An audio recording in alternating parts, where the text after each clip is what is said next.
En tout cas, je n'avais pas ça à mon mariage. Et fort heureusement, depuis, j'ai divorcé aussi. Voilà. Ouais. On n'arrête pas de dire, nous, les féministes, blablabla, on casse l'ambiance, on n'est jamais contente, on fait que parler des trucs négatifs. Et même, je dirais, même les hommes que je côtoie, ça va. C'est fou, hein.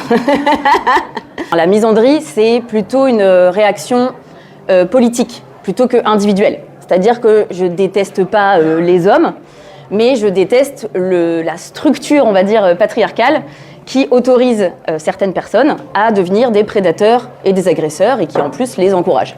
Du coup, en octobre 2017, comme des millions de personnes à travers le monde, j'ai écrit #MeToo sur mon fil Facebook, principalement parce que c'était le seul réseau social que j'avais à l'époque. Et ma mère a liké. C'est marrant. C'est vraiment, j'ai fait un screenshot de mon Facebook. Et je ne sais pas si vous vous rappelez de ce moment de société qui paraît à la fois très lointain et en même temps qui est encore tout récent à l'échelle des luttes féministes. Tout ça pour dire que ce soir, en fait, ce que j'ai envie qu'on fasse ensemble, si ça vous va, c'est de tordre le cou, pas aux agresseurs, parce qu'on n'a pas le droit, ce n'est pas légal, non, on ne fait pas ça, mais de tordre le cou à toutes les idées reçues qui englobent, on va dire, la réalité autour des violences sexuelles. Et donc j'ai juste ouvert les commentaires 2 secondes. Le 3e commentaire, je vous le lis, parce que c'est vraiment juste pour le petit plaisir, hein. Jean-Marc. C'est Jean-Marc qui nous écrit. Alors, la question que je me pose, c'est pourquoi a-t-elle attendu 38 ans pour porter plainte? Et pourquoi ses parents ont laissé faire? L'envie de devenir une star du cinéma, je suppose. Et maintenant que sa carrière est sur le déclin, elle se réveille.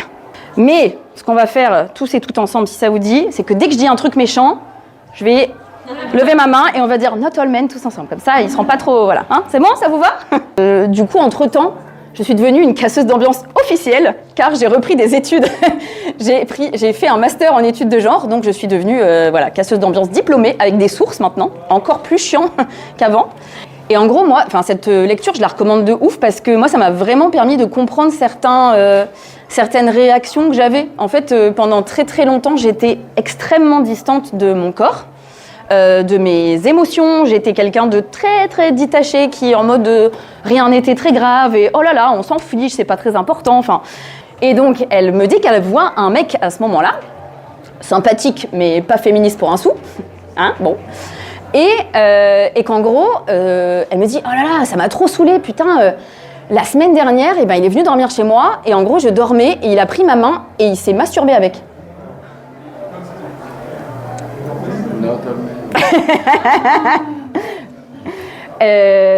Et en fait, moi, j'étais sidérée vraiment du truc, et genre, j'ai rien dit. Le lendemain, on se revoit, et je lui dis « Meuf, en fait, il faut qu'on parle d'un truc, là. J'ai pas réagi sur le coup, mais pardon, mais... » En fait, c'est un peu normal que ça t'ait énervé, ce qui t'a fait ton mec, ça s'appelle une agression sexuelle. Parce qu'en fait, je me suis demandé d'où ça venait cette idée de pas croire les femmes, les femmes, elles sont quand même un peu partiales de toute façon, peut-être qu'elles mentent, etc. Enfin, voilà, c'est un peu, faudrait pas trop les croire, quoi. Quand même un truc qui revient assez souvent. Eh bien, figurez-vous que durant l'Antiquité, Hippocrate, célèbre médecin de l'Antiquité, un des plus célèbres, hein, du coup, qui a quand même fait autorité pendant un certain temps, voire qui fait encore autorité aujourd'hui, eh bien, en fait, il avait un gros dilemme, gros problème pour Hippocrate. Il s'est rendu compte que les personnes qui avaient un utérus, eh bien, elles avaient comme des sautes d'humeur à un moment donné, mais il ne comprenait pas pourquoi. Et ça a dû le travailler énormément. Hippocrate, il n'était pas content. Il s'est dit, il faut que je creuse ce sujet. Et là, il a trouvé la réponse. On est dans un climat qui fait qu'en fait, si tu veux ouvrir ta bouche à un moment donné et donc utiliser les instances légales qui existent, quand même, on ne te croit pas vraiment. Et en tout cas, là, je veux dire, il y avait des preuves, hein, il y avait des trucs écrits, il y avait des vidéos. C'est quoi le contexte le plus favorable pour qu'on ne mette pas en cause la victime, quoi. Ce que tu as vécu, c'est un processus de sidération, ça s'appelle. En gros, on a découvert assez récemment tout ce que ça pouvait faire dans le cerveau d'une personne, ce genre de situation, à savoir être agressé physiquement et dans son intimité. Et en fait, ce qu'il faut savoir de très important, c'est que la sidération, c'est une réponse involontaire qui survient lors d'un événement extrêmement violent.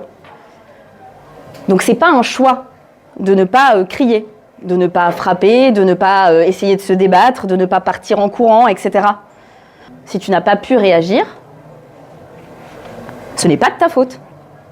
Imaginons, cette femme-là, elle a eu un premier enfant avec ce mec, elle est passée à temps partiel parce que c'est elle qui gagnait moins, parce que du coup c'est plus simple et que la garde c'est compliqué, il n'y a pas assez de place en crèche et tout. Puis ils ont eu un deuxième enfant. Elle s'est dit, bon bah, vas-y, la crèche ça coûte trop cher, du coup je vais quitter mon emploi et je vais dépendre de mon mari. Donc voilà, potentiellement elle a plus d'indépendance financière. Il faut qu'elle soit pas sous emprise en fait, qu'elle n'ait pas intériorisé le fait que c'était normal ce qu'elle vivait. Il faut un entourage soutenant, je me dis. Enfin, c'est-à-dire, si tu veux commencer à parler, il faut que tu trouves des gens à qui parler et qui potentiellement vont te dire, bon bah, vas-y, viens à la maison, quoi. Je t'accueille et t'inquiète, tu prends les enfants, on y va, enfin voilà. Et du coup, petit sondage à nouveau, à main levée, qui pense qu'il y a une loi en France autour du devoir conjugal, qui régit le devoir conjugal. Il n'y a pas de bonne ou mauvaise réponse, ne vous inquiétez pas. À main levée, enfin, levez la main, du coup, les gens qui pensent qu'il y a une loi, même si on ne dit pas le mot devoir conjugal dans la loi, mais qui en tout cas régit ça, quoi, selon vous. Ok, 2, 3, 4, 5, 6, ok, très bien. Alors, non, ça n'existe pas. Ouf. Alors, ça n'existe pas. Par contre, vous n'avez pas vraiment tort en réalité. En gros, dès avant la naissance, on est conditionné à être des petites filles ou des petits garçons. Et en fait, il y a toute une éducation qui va avec des stéréotypes associés. Et notamment pour les petites filles, ce qui persiste, c'est la question de la sagesse, de la douceur, de la docilité. En fait, moi, vraiment, j'emploie ce terme. On demande aux petites filles d'être dociles, là où on autorise les petits garçons à être perturbateurs, quoi. Quand c'est la période des fêtes de fin d'année, je prends les catalogues pour regarder en fait comment ça change ou pas. Parce que moi, à mon époque, on était sur du bleu, du rose. Spoiler alert, ça n'a pas beaucoup changé. Alors certes, c'est un petit peu moins genré, il y a des pages vertes maintenant. Pour, je sais pas, les enfants des écolos. C'est ça. Je sais pas. Mais ouais, en gros, il y a ça. Et ce qu'on remarque, enfin, tu vois, ça a été analysé par des sociologues, hein, c'est pas moi qui invente, mais c'est que les jouets des petites filles, ils sont plutôt orientés autour du mimétisme. Donc autour de la reproduction, notamment de la sphère du foyer. Là où les jouets des petits garçons sont beaucoup plus orientés autour de la motricité et de la découverte de l'espace. Tout ça pour dire, c'est comme ça qu'on en vient à inviter son agresseur à son mariage. Je me suis dit qu'on allait jouer à un jeu donc, participatif, juste sentez-vous libre de participer donc, à qu'est-ce qu'un viol idéal ? Ah, c'est un bon jeu, ça. Je vous ai dit, je suis devenue casseuse d'ambiance hein, maintenant. Je fais des jeux pas drôles. C'est vraiment ma spécialité. Donc, c'est drôle. Ah, c'est drôle. Ah, bah, très bien.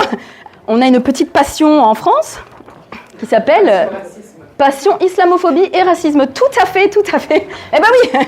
Non, mais du coup, je vous raconte juste une petite anecdote. Je sais pas si vous l'avez en tête, mais c'était en 2017. Il y a Tariq Ramadan qui a été accusé de VSS, qui d'ailleurs a été condamné il y a pas très longtemps, il me semble. Hello. Pardon, not all men. Ok, d'accord.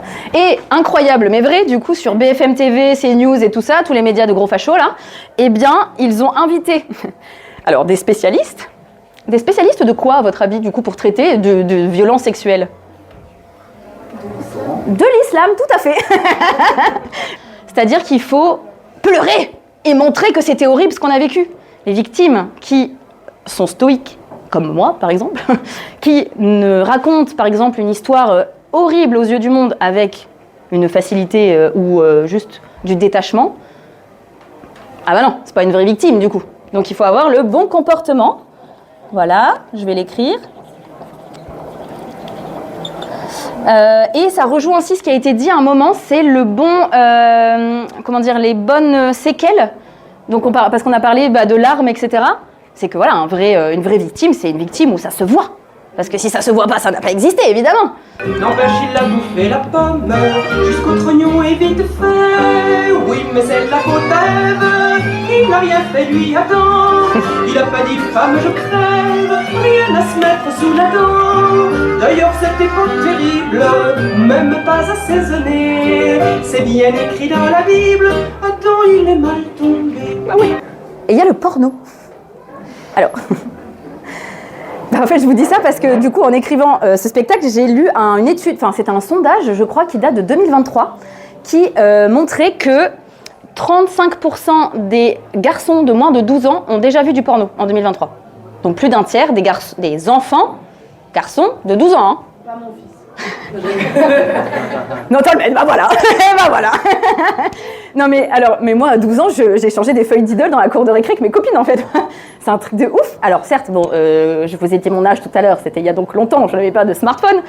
Donc peut-être qu'aujourd'hui, j'aurais été exposée à du porno bien plus jeune, j'en sais rien. Mais en fait, la culture du viol, elle commence déjà là. Alors attention, moi, je suis absolument pas anti-porno. Je suis plus pro-éducation sexuelle, en fait. Je suis très fan de l'EVAS, là, le truc qui est remanié tous les ans, là. C'est éducation à la vie affective, relationnelle et sexuelle. Et qui est dans les mains d'un gouvernement, ma foi. Bon, c'est pas idéal, mais en tout cas, et en plus, il y a les lobbies religieux qui veulent l'annuler, enfin, la remanier en permanence. Donc moi, je suis plutôt favorable à ça. C'est-à-dire d'essayer de faire en sorte qu'un garçon de 12 ans ne voit pas des images qui sont en fait des agressions sexuelles. Parce que, je ne sais pas si vous vous rappelez, je crois que c'était il y a 2 ans, c'est YouPorn ou Pornhub qui a été épinglé, qui a dû retirer presque la moitié de ses vidéos, parce qu'en fait, il ne pouvait pas assurer que c'était consenti dans presque la moitié des vidéos, quand même. Not all men. Merci. Voilà, petite minute pour toutes les carrières brisées, minute de silence pour tous ces hommes. Ah, les pauvres, c'est horrible, tous ces hommes qui...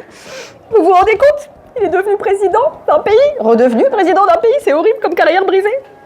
Vous vous rendez compte? Il a pu ressortir un nouvel album. C'est Bertrand Cantat pour celles et ceux qui sont au fond. Je vais sortir... Comment ça marche cette histoire? Je l'ai acheté à la braderie l'année dernière. Bah ça marche pas du tout. Eh ben voilà, c'est celle-ci qui a gagné. Oh non! Oh là là. Ah là là, c'est vraiment de la merde. Je l'ai payé qu'1,50 €, donc ça va. Mais... Ah! Le numéro 52. Non, personne là? Ah, et donc, qu'est-ce que c'est? Holmen, très bien, bravo. C'est qu'en fait, on nous dit souvent, du coup, en tant que féministe, ouais, mais bon, du coup, vous faites que vous plaindre, en fait, vous êtes jamais contente, et vous proposez jamais rien, en fait, du coup, vous faites que dénoncer, mais qu'est-ce qu'on fait? Qu'est-ce que vous proposez? Qu'est-ce que vous proposez? Enfin, en tout cas, moi, c'est quelque chose qu'on me dit souvent. Qu'est-ce que vous proposez? Alors, ça tombe très bien, puisque j'ai une audience, j'ai des trucs à proposer. Premièrement, j'aimerais qu'on nous autorise à dire all men, voilà. Parce qu'en fait, ce que je vous disais au début, la misandrie, n'a tué personne, il me semble qu'il n'y a pas de cas à dénombrer, en tout cas, en mode, on est venu dans la rue avec des haches comme ça et on a défoncé la gueule des mecs. Pas qu'on en est c'est pas l'envie qui nous manque, mais bon, voilà, on ne le fait pas, en tout cas. Bref. En tout cas, l'idée, c'est juste qu'il faut accepter, je pense, sociétalement et vraiment donc collectivement, l'idée selon laquelle c'est une structure patriarcale pétrie de ce qu'on vient de voir ensemble, la culture du viol, qui fait qu'il y a des gens qui sont plus autorisés que d'autres, des personnes dominantes, à avoir des comportements de prédation envers des corps qui sont, eux, dominés. On dénonce, mais du coup, on repart avec cette idée que eh bien, ça sert à quelque chose d'ouvrir sa gueule, quand même. Même si on n'est pas obligé de le faire, on fait ce qu'on peut. C'est-à-dire dire à une victime « je te crois », hyper important, la base, on est d'accord. Mais être activement, je veux dire, dans un process de changer des choses dans son quotidien, sortir de sa zone de confort, à savoir pas défendre les agresseurs, enfin pas rester, je sais pas, amis avec eux quand ils font rien pour changer. Pour moi, ça fait partie de ce qu'on pourrait attendre, en tout cas, de ses amis, quoi. Et il y en a qui l'ont fait, il y en a qui l'ont pas fait. Mais, du coup, je vais vous quitter là-dessus. J'ai lu récemment ce livre qui s'appelle « Le prix des larmes », hyper intéressant sur le coût sociétal en fait, des violences sexuelles, qui peut être un coût économique, mais aussi un coût, je dirais, moral, en fait, d'une certaine manière. Enfin, vraiment, tout ce que ça nous coûte en tant que société de mettre sous le tapis l'ampleur des violences sexuelles. Dans la préface, il y a une phrase trop bien, je trouve, qui est la suivante. « Sur la scène de crime, il ne faut pas oublier qu'il n'y a pas 2 protagonistes, mais 3. Il ne faut pas faire semblant de ne pas voir le 3e protagoniste, qui est le tiers, le témoin, la famille, l'institution, la société. Le 3e protagoniste, vous et moi. Non pas des gens comme vous et moi, mais nous.